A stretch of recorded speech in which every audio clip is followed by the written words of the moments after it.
دا ودانۍ په نیویارک ښار کې د روزولټ هوټل ده چې د پاکستان د قامي هوایي شرکت PIA په ملکیت کې ده.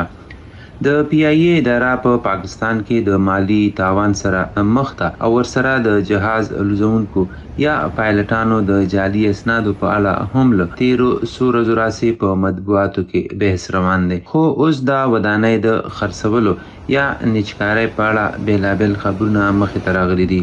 د پاکستان د قامي اسمبلۍ د نجکارۍ کمیټې ته د یاد شرکت یو چارواکي ویلي د امریکا صدر ډانلډ ټرمپ غواړي د نیویارک په منهټن سیمه کې موجود روزولټ هوټل واخلي. د واشنگټن پوسټ د یو خبر تر مخه امریکایي صدر ډانلډ ټرمپ دا مهال په هیواد کې لږ تر لږه اووه لوی هوټلې، یو شمېر د سیلګرۍ ځایونه او کلبونه هم لري. د PIA د چارواکو تر مخه روزولټ هوټل له تیرو یو کم سل کالو راهیسې ګټه کوله، خو تیر کال یې $1.5 میلیون تاوان کړی دی، د کوم وروسته چې دوی دا مشوره ورکړې چې یاد هوټل دې د یوې لویې مودې لپاره په اجاره ورکړل شي. د دې هوټل په اړه ویل کیږي چې 19 منزله او 1015 کمرې لري او دا وخت د نیویارک په ګرانو ځایونو کې شمیرل کیږي.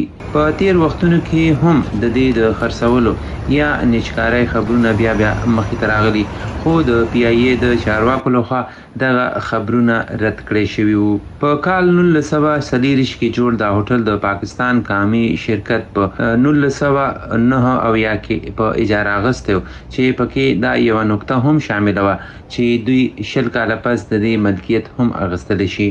وروسته په 1999 کې دغه هوټل د PIA په ملکیت کې راغلو. دا خبره هم د ذکر وړ ده چې په لومړي ځل د پاکستان یوې سرکاري کمیټې ته ویل شوي چې کوم خاص تن دا هوټل په بیه اخیستل غواړي، خو حکومت تر دې دمه د دې د خرڅولو کومه پریکړه نه ده کړې. فضل الله، وایس اف امریکا، دیوا، نیویارک.